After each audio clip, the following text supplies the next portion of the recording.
Chào mừng các bạn đã quay trở lại với kênh Sư Minh Tuệ Người Nổi Tiếng. Video ngày hôm nay sẽ đưa các bạn đến một khoảnh khắc thiêng liêng và đầy cảm hứng. Giây phút khi Đức Đạt Lai Lạt Ma thứ 14 đón tiếp các sư tăng trong đoàn hành hương thanh tịnh tại miền đất linh thiêng Dharamsala.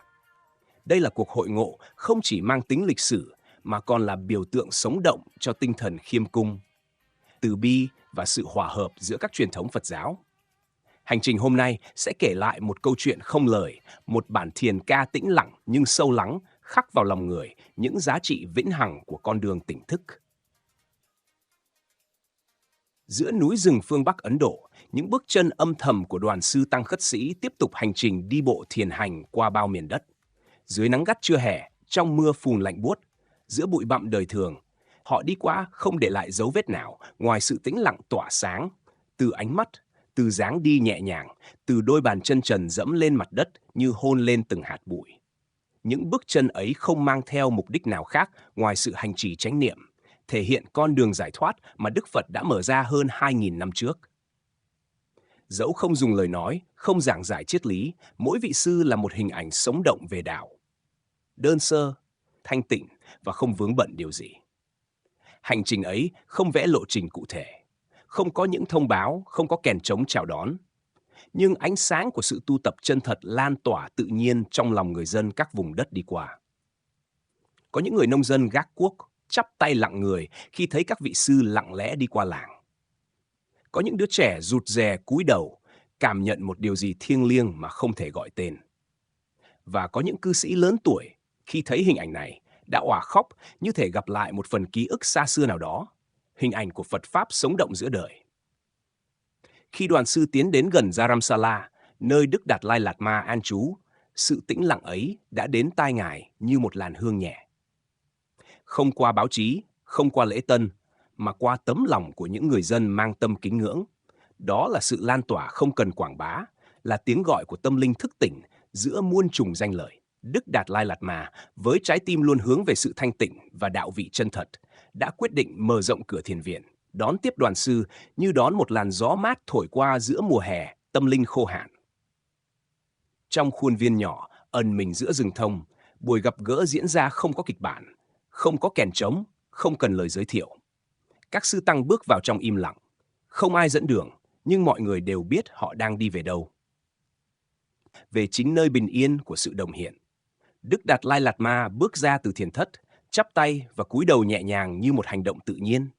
Không có phân biệt ai là bậc đạo sư, ai là khách viếng. Tất cả chỉ là những người hành trì cùng ngồi lại, cùng thở, cùng nhìn vào nhau qua ánh mắt đầy từ bi. Không một bài pháp thoại nào được nói ra, không cần bất kỳ bài học giáo lý nào được trình bày. Chính sự có mặt của nhau đã là bài pháp hùng hồn nhất. Các vị sư và Đức Đạt Lai Lạt Ma cùng nhau ngồi trên sàn gỗ cũ kỹ. Xung quanh là tiếng chim rừng ríu rít, mùi trầm thoang thoảng như lời chào từ không gian vô hình. Mỗi người nhắm mắt, lắng nghe nhịp thở của mình, như đang kết nối với hàng triệu trái tim đã từng ngồi như thế từ thời Đức Phật còn tại thế. Không cần tiếng động, không cần tranh luận. Đó là sự đồng hiện tuyệt đối. Một trạng thái mà tâm không còn khởi niệm, nơi mọi ranh giới giữa tông phái, truyền thống, sắc tộc đều tan biến.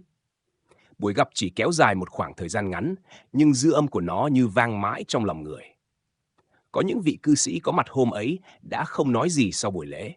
Họ chỉ về nhà, ngồi lặng nhìn vào ánh sáng cuối ngày, và thấy tâm mình trở nên rộng mở như chưa từng có. Có người bắt đầu ngồi thiền mỗi sáng từ sau hôm ấy. Có người buông bỏ những tranh chấp vô nghĩa trong đời sống.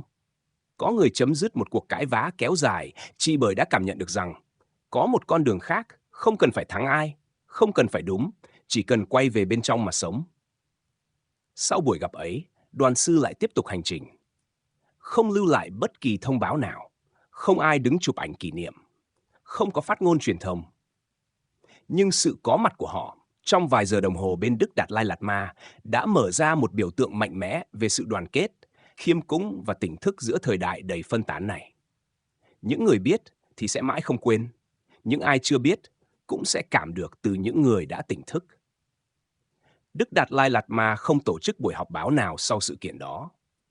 Ngài không tuyên bố gì với công chúng, Nhưng trong một buổi giảng pháp sau đó, Ngài đã nói một câu rất nhẹ mà sâu sắc. Khi có những bước chân chánh niệm đi ngang qua đời, dù không để lại dấu vết, nhưng chúng làm mềm trái tim nhân gian. Câu nói ấy lan đi như một làn gió mát. Nó không ca ngợi ai, không đề cao điều gì, nhưng nó chứa đựng một sự thừa nhận đầy cảm xúc rằng đạo không nằm trên sân khấu, không ở trên sách vở, mà trong cách chúng ta bước từng bước đời thường, trong sự hiện diện khiêm cung và lặng lẽ. Từ đó về sau, người ta vẫn kể lại buổi gặp gỡ ấy như một truyền thuyết hiện đại. Có thể sẽ không ai ghi lại chính xác ngày tháng. Không ai nhớ được bao nhiêu vị sư đã có mặt. Không ai biết ai là người đầu tiên đến và ai là người cuối cùng rời đi. Nhưng ai từng có mặt hôm ấy đều nhớ rằng đã có một lần, hai nhịp đập của hai dòng chảy Phật giáo gặp nhau không qua ngôn từ, không bằng học thuyết, mà bằng chánh niệm và từ bi thuần khiết, và đó chính là nơi đạo sống. Không trên bàn thờ, không trong câu chữ, mà giữa những con người biết cúi đầu, biết im lặng và biết buông bỏ. Cảm ơn các bạn đã xem video ngày hôm nay. Các bạn giúp cho kênh của mình bằng cách like và share video này nhé. Xin chào và hẹn gặp lại các bạn trong video tiếp theo.